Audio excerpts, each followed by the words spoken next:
on episode 479 of the 40 Plus Fitness podcast, we meet Dr. Stephen Gundry and discuss his book, Energy Paradox.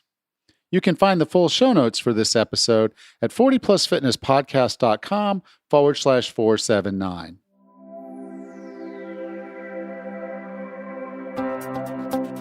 Have you decided you're ready to make a change?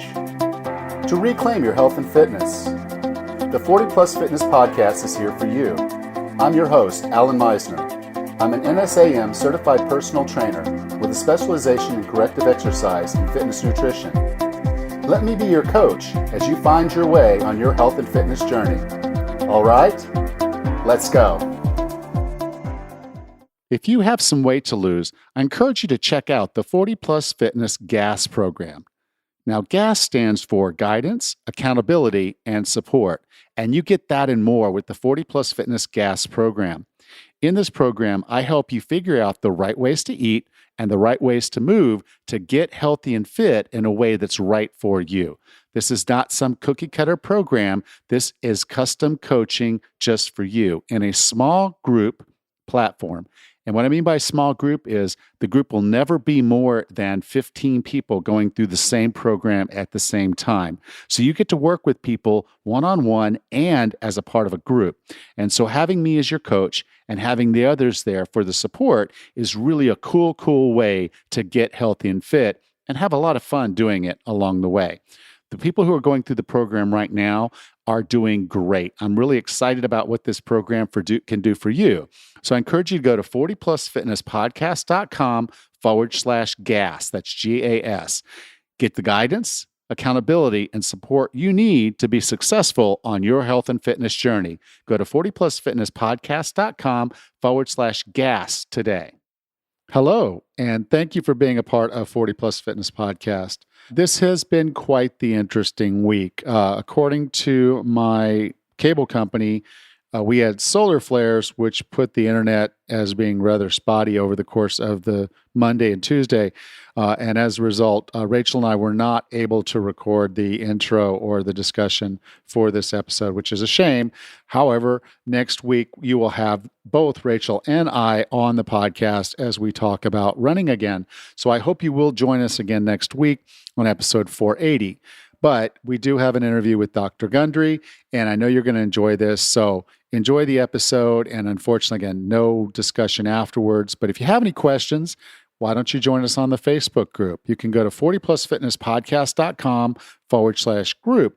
Rachel and I are both there, and we would love to interact with you more about this episode. So again, go to 40plusfitnesspodcast.com/group.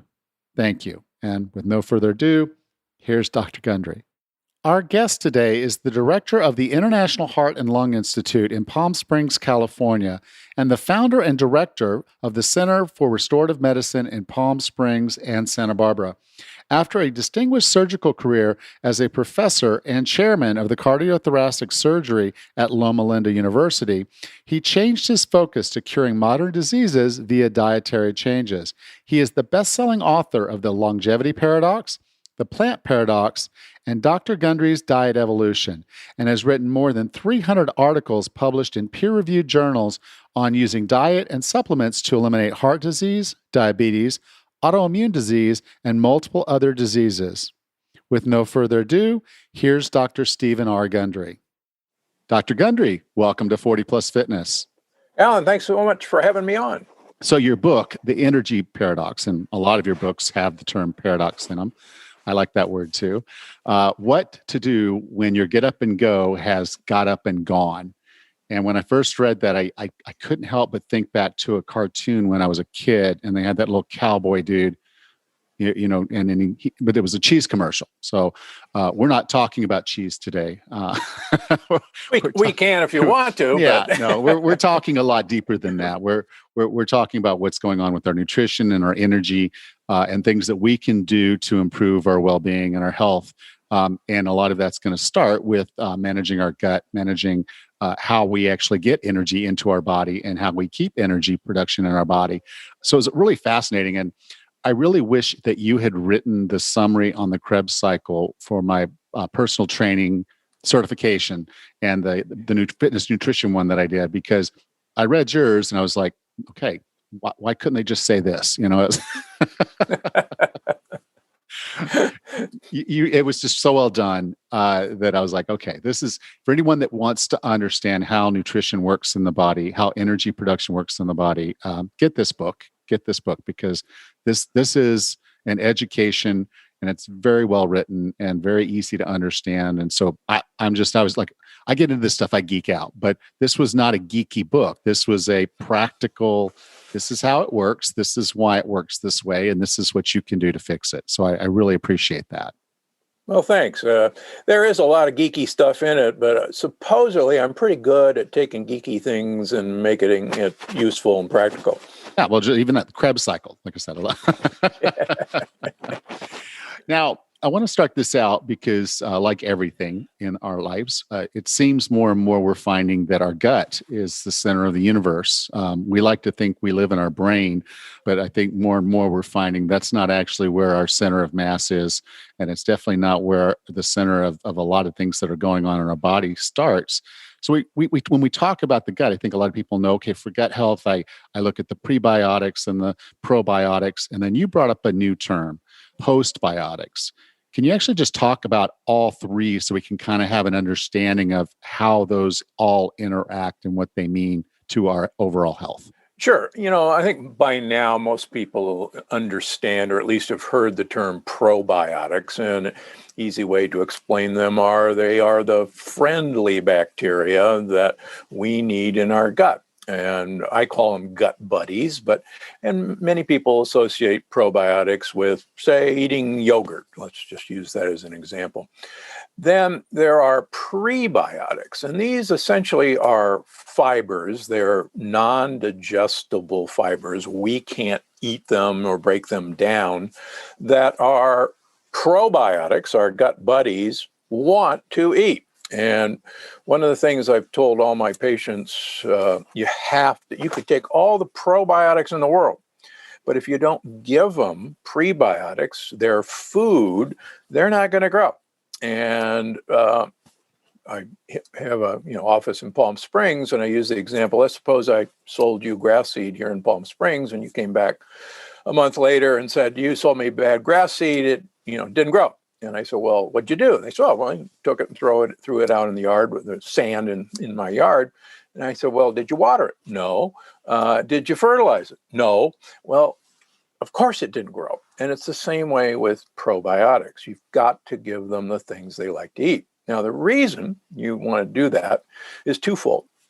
Number one, the more you give them to eat, the more they basically keep for themselves and grow little gut buddies. But more importantly, the science now of postbiotics is probably one of the most exciting fields in medicine and in health. So postbiotics are what I basically are the bug's farts.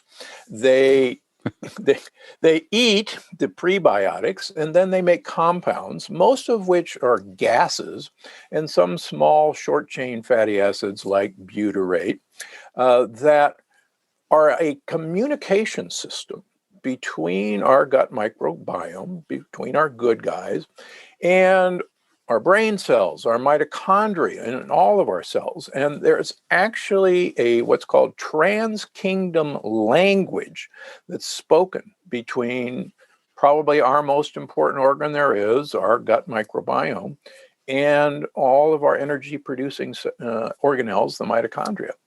And it's so important that many people think that this discovery, and it's ongoing, is as important as breaking the Enigma code in World War II.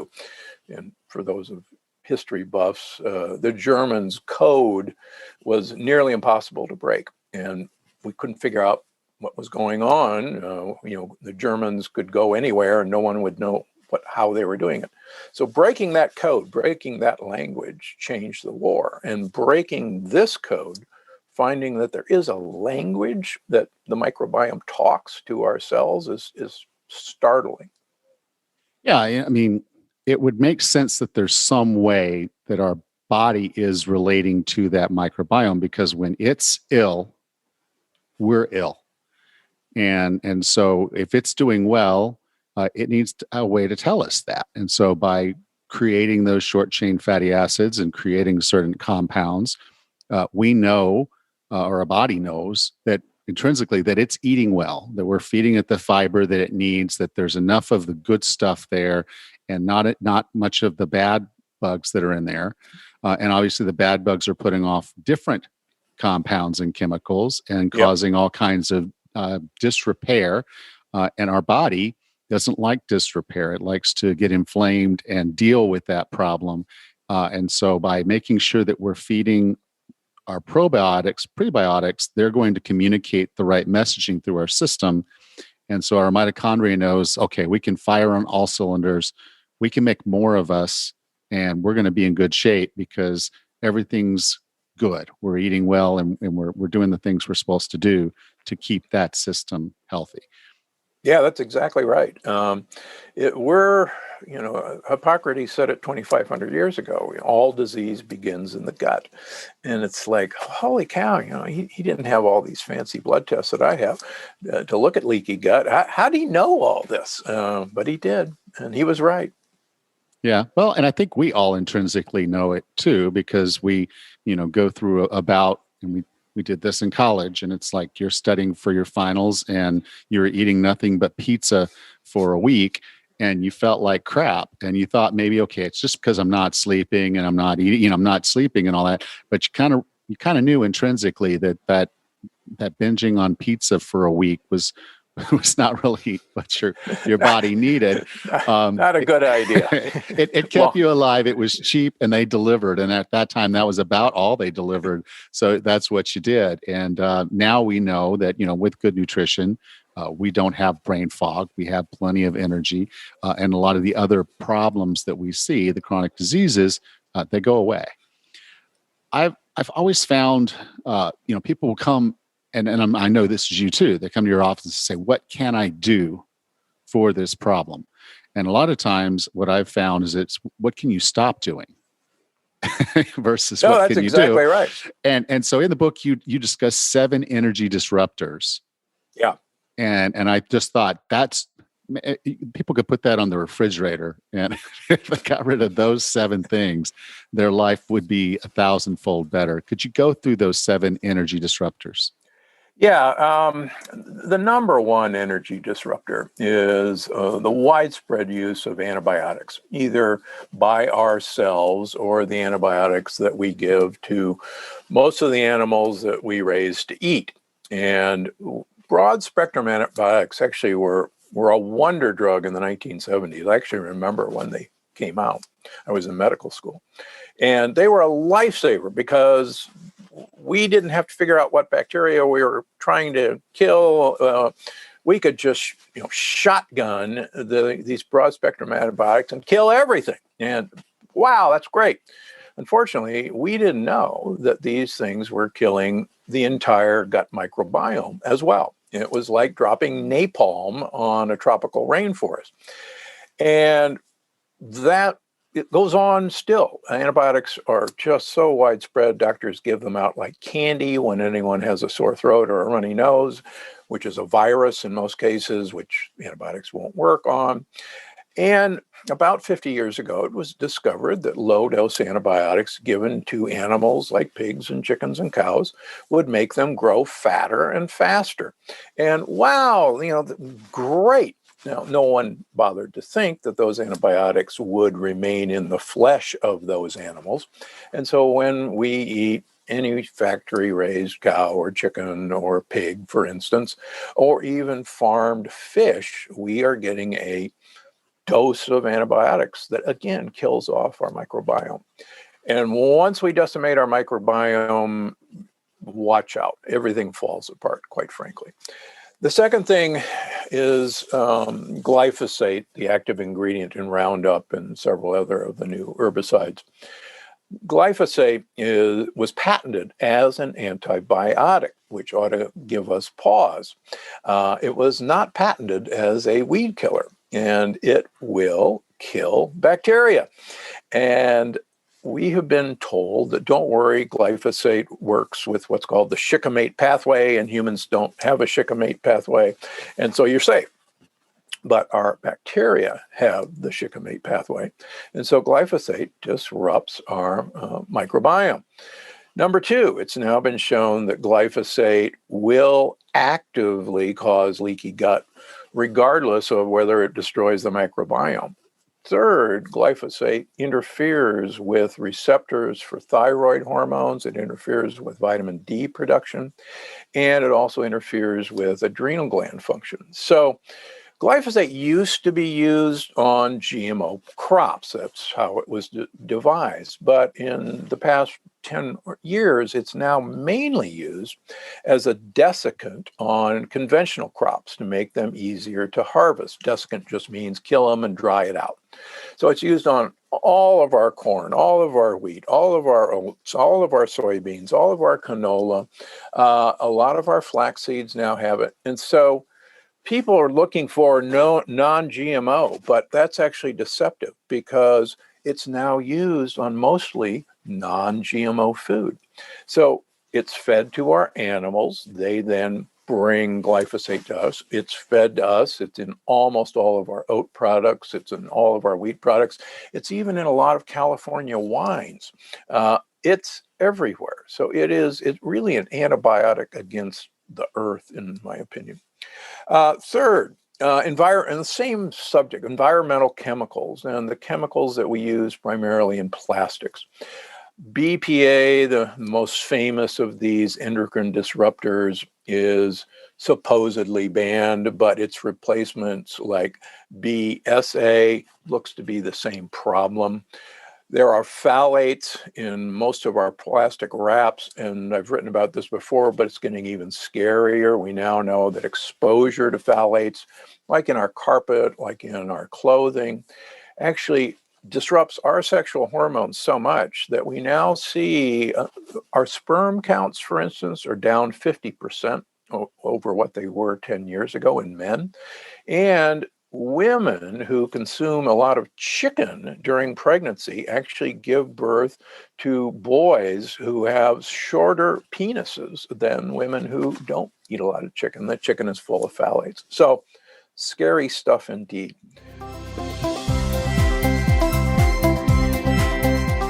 This episode of the 40 Plus Fitness Podcast is sponsored by UCAN. On the podcast, we often talk about low carb and ketosis as a way of managing your metabolism and how managing your blood sugar is key for weight loss and avoiding metabolic dysfunction. But how do we fuel a hard, long workout? I remember having a conversation with my trainer about low carb, keto, and fasted workouts. He was skeptical. I was getting stronger, but on my heavy days, especially when I was doing more than 6 reps per set, I would get winded and need longer rests than programmed. Had I known what UCAN Superstarch does then, I would have performed better and likely gotten even stronger. Most pre-workouts have sugar and stimulants that give you a big boost, but that is inevitably followed by a crash. UCAN's patented Superstarch is different. Superstarch has the remarkable ability to provide a steady release of energy without spiking blood sugar. UCAN energy powders and energy bars are delicious and provide all the energy I need to make it through an intense training session. I wouldn't touch a pre-workout, but UCAN Superstarch checks off all the boxes to give me the energy I need without the downsides. I'm also a fan of their electrolyte powder, UCAN Hydrate. Go to 40plusfitnesspodcast.com/UCAN and use the code 40plus to save 20% on your entire order. Make UCAN Superstarch your competitive advantage at 40plusfitnesspodcast.com/UCAN.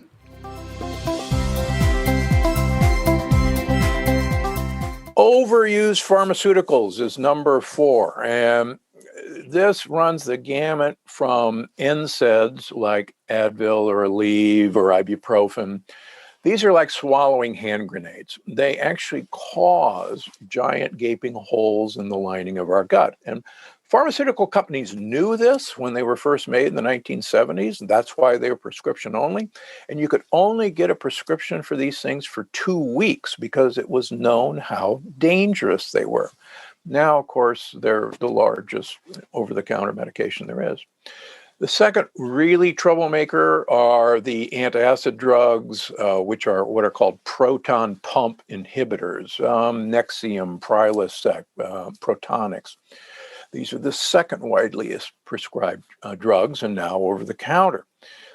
These were miraculous when they first came out, and I remember when they did. It prevented ulcers. And I used to operate on ulcers as a surgeon. But they work by inhibiting proton pumps. And here's the amazing finding. They not only work to stop gastric acid production, but our mitochondria generate energy by pumping protons. That's what happens. And so if you're swallowing a proton pump inhibitor, a blocker of proton pumps, your mitochondria in your heart don't work, your mitochondria in your brain won't work. And that's why now there's very strong evidence that use of these drugs actually really set you up for congestive heart failure and dementia. And there's a warning even on the label saying, please do not use these for more than 2 weeks. And that's why the warning's there, but nobody listens. Also, these things allow a bacterial overgrowth of bad bugs in your gut because acid in your stomach is actually one of the ways that we regulate what bugs get into us.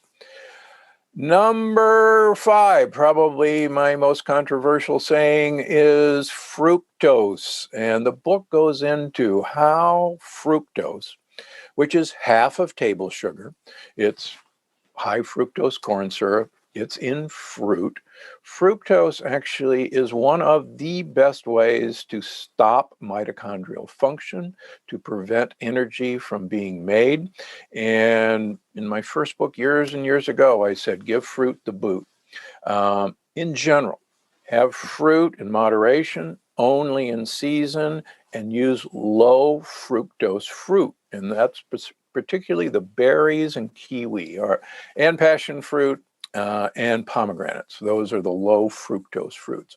The highest fructose fruits are apples, mangoes, and grapes. And I know you're in Panama, so stay away from those mangoes. I actually do.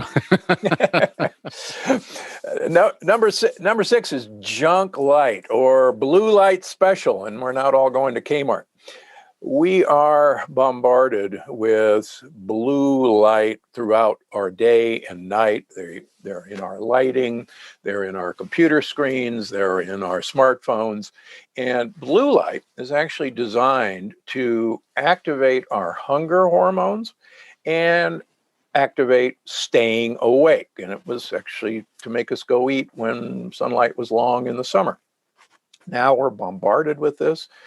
It sets us up to look for sugary junk food, and it sets us up to not sleep. And one of the key foundations of the energy paradox is sleep is actually when we do our repair work on our mitochondria. It's like the reason we do repair work on roads in the middle of the night is because there's not much traffic in the middle of the night. And it's the same way we have to have downtime for our mitochondria, and that happens during sleep. And we're one of the most sleep deprived nations in the world now, a lot of it because of blue light. So I really recommend people make sure that all of their screens have a blue switch when nighttime is coming that lowers the light. Wear blue blocking glasses once you go indoors, and now we even use them for working on computers. There's several good companies that I recommend that I have no relationship to. Finally, EMFs, electromagnetic frequencies. These are everywhere now. I never used to think that this was a major issue until I started finding patients who clearly were sensitive to even low levels of these radio frequency waves. And these were intelligent people, let's just put it that way. They weren't crazy and talking to space aliens. And interestingly enough, when they had people who specialize in this look at when, for instance, one woman was having migraines almost constantly. When they found when she was having migraines, it was actually when a naval vessel off the coast of Santa Barbara was transmitting signals. And she actually had to move from Santa Barbara to get away from this. We had another woman. Here's the wildest story in this. Her husband was given a automatic defibrillator to shock his heart if he had an abnormal rhythm. And the defibrillator was always sending off signals communicating to a particular hospital, what was going on with him. The minute he got his defibrillator, she found she couldn't sleep and was, and everybody said, it's all in your head, don't be ridiculous. So I said, well, look, we have ways of turning off this transmission on the defibrillator, and we do it all the time in surgery. And I said, look, just go back to your cardiologist, have them turn it off and report back.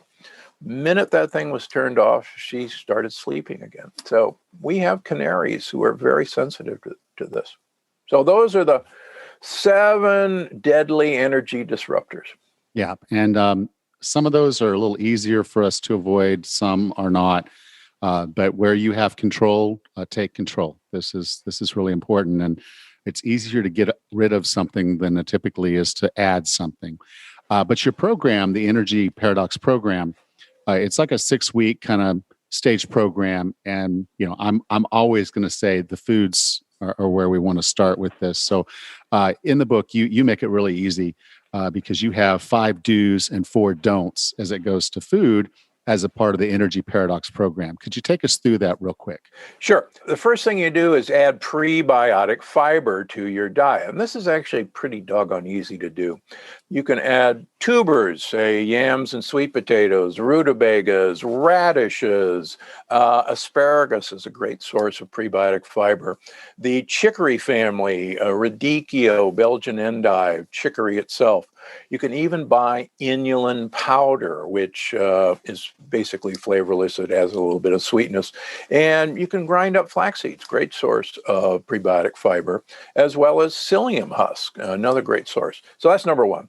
You want to have foods that actually enable your gut buddies to make postbiotics. And some of the best postbiotic generating foods are the allium family. So onions and garlic and shallots, leeks, cruciferous vegetables, actually, which are sulfur containing foods, are really important for making one of the most important postbiotics, which is hydrogen sulfide, which is the rotten egg smell.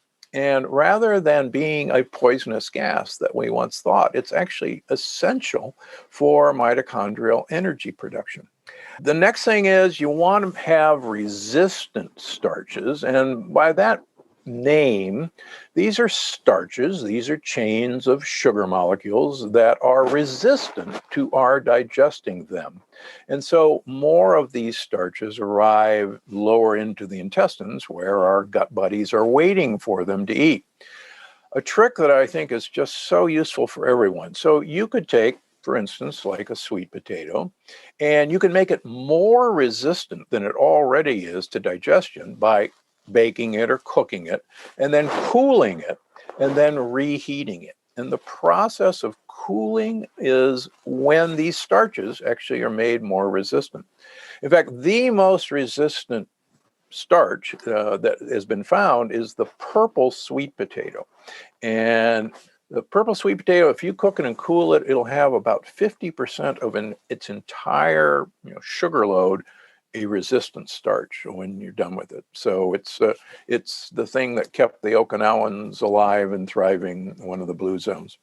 Eat fruit in very little moderation. Eat low fructose fruit, and in general, give fruit the boot whenever you can.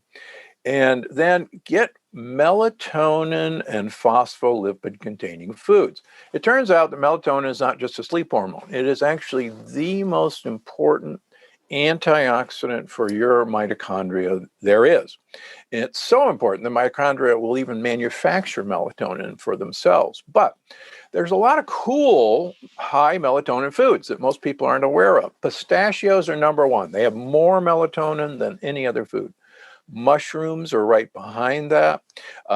Even coffee has melatonin. One of the surprising research that I discovered was that red wine and olive oil, which everybody knows has some great polyphenol properties, also are great sources of melatonin. And it may be that the French paradox and the Mediterranean diet is actually because of the melatonin in these foods and wine rather than resveratrol, for instance, or olive oil. So those are the big five. The big four of don'ts is, first of all, leave the lectins. I guess I got famous by telling people to avoid lectin-containing foods. And briefly, lectins are plant proteins that are one of the best ways to cause leaky gut ever devised. And they're present in whole grains. They're present in non-pressure cooked beans and legumes. They're present in peanuts and cashews. They're present in the nightshade family, like tomatoes and regular potatoes and bell peppers, for instance. So leave the lectins. Number 7, stop the sugar already. We are just overloaded with sugar, and it's incredibly well hidden, as I show in the book. Whenever you're looking at a label on a package, do not look where it says sugar, because it's a lie. The labeling laws were changed to hide the sugar. Read total carbohydrates minus the fiber, and then that will actually tell you the amount of sugar in that product. And when you start doing that, it will scare you to death. And just a fun fact, there's 4 grams of carbohydrates in a teaspoon of sugar. So take that total carbohydrates, divide it by 4, and you'll see how many teaspoons of sugar you're actually eating. And it's actually shocking. So I like to use protein early in people's diets because protein is very energy sucking in terms of you lose about 30% of all the calories in protein in the process of digestion. But these ultra high protein diets, and I'm talking about the carnivore diet, which is just Atkins reinvented. I mean, come on. These actually starve your gut buddies for the fiber that they need. And so many of the popular keto diets are doing exactly the same thing. All this high fat and no fiber is a disaster waiting to happen, because you literally starve the guys that are really going to keep you in great health. And finally, don't eat frankenfoods with frankenfats. Even though trans fats are legally banned in the United States, there was a loophole. They don't have to be declared in institutional foodstuffs. So if you're running a restaurant, if you're having a school lunch program, you don't have to list trans fats on the label. They're legal. Plus, the second loophole is if you have less than 0.5 gram of trans fat per serving, you don't have to put it on the label. And this is how trans fats are still sneaking into us. And finally, frankenfoods. About 70% of a typical American diet is now ultra-processed food. And we've broken down proteins, carbohydrates, and fats into quickly absorbed molecules that hit our mitochondria simultaneously, like rush hour in LA, and our mitochondria grind to a stop in terms of making energy. And it's one of the big reasons everybody's so tired right now. Yeah, and I loved how you put that in the book. The Lucy and Ethel at the food conveyor belt, worth a watch on YouTube. It's hilarious. But yeah, if our body's used to producing energy a certain way, and then we're not feeding it that way, we're setting it up to fail, just like Lucy and Ethel. That's exactly right. So yeah, everybody watch the Lucy and Ethel show. I mean, the Lucy show, the famous candy wrapping scene. Yeah, it's hilarious. I remember that well because I was a kid and it was hilarious, and it's even funny today. But Doctor, like I said in the book, you made all of this really simple, and there's just so much. And I think just what we covered here so far in the podcast, I think it's pretty easy for folks to see. Wow, I got to go back and listen to this again because it was just so much information for us to improve our health and energy. I define wellness as being the healthiest, fittest, and happiest you can be. What are 3 strategies or tactics to get and stay well? So, one of the things that I really talk about in the program is, first of all, it's what I tell you not to eat that's far more important than what I tell you to eat. And like you mentioned before, getting rid of a lot of the foods that we take for granted as healthy is one of the most important things you can do. The second thing is, the more I can convince you to limit your eating window from the time you start eating in the morning to the time you stop eating in the evening, the more I can compress that to about 6 hours. In the book, we have a 6-week program to get you down to 6 or 7 hours. We don't have to jump in with both feet. We're going to go 1 hour at a time. But the evidence is so strikingly overwhelming in animal studies, in rhesus monkey studies, in human studies, that the more we can compress our eating window, the more energy we're actually going to have, and the longer our health span, the longer we are healthy, and the longer our lifespan is. And it's really exciting that we have that much power over our fate just by changing the eating window, what I call chronoconsumption in the book. The third thing is, people are obsessed with the fact that they got to walk 10,000 steps every day, or they have to have an hour of exercise every day. First of all, the 10,000 step idea was actually made up. It was fabricated by a Japanese pedometer company that wanted to sell pedometers. There's actually no basis in fact. And in the book, I propose energy snacking.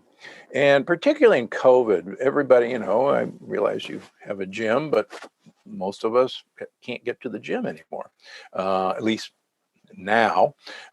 So we need to have periods of short little time frames of 1 minute walking up and down the stairs can actually improve your energy and cut your appetite compared to like 10 minutes of taking a walk. You can do a plank while watching television for a minute.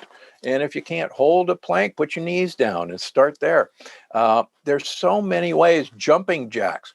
One of the things that anybody can do, and I really urge this, while you're brushing your teeth, do deep knee bends, do squats. You got 2 minutes a day. You're not doing anything else, just, up and down. And these are little snacks of exercise that you can do. So those are 3 easily obtained things. I love those. I love those a lot. So, Dr. Gundry, if someone wanted to learn more about you, more about the book, The Energy Paradox, and the things you're doing, where would you like for me to send them? Well, so you can come to, I've got several websites, drgundry.com, drgundry. GundryMD.com is my supplements and food site, but you can find my podcast at the Dr. Gundry Podcast, wherever you get your podcasts. I've got 2 YouTube channels. You can find me on Instagram. And boy, if I don't show up on your computer, I'm doing something wrong. All right. Well, you can go to 40plusfitnesspodcast.com/479, and I'll be sure to have all those links there. Dr. Gundry, thank you for being a part of 40 Plus Fitness. Alan, thanks so much. And keep doing the good work that you're doing. You too. Next time on the 40 Plus Fitness podcast, Rachel and I discuss running longer distances after 40. Until then, have a happy and healthy day.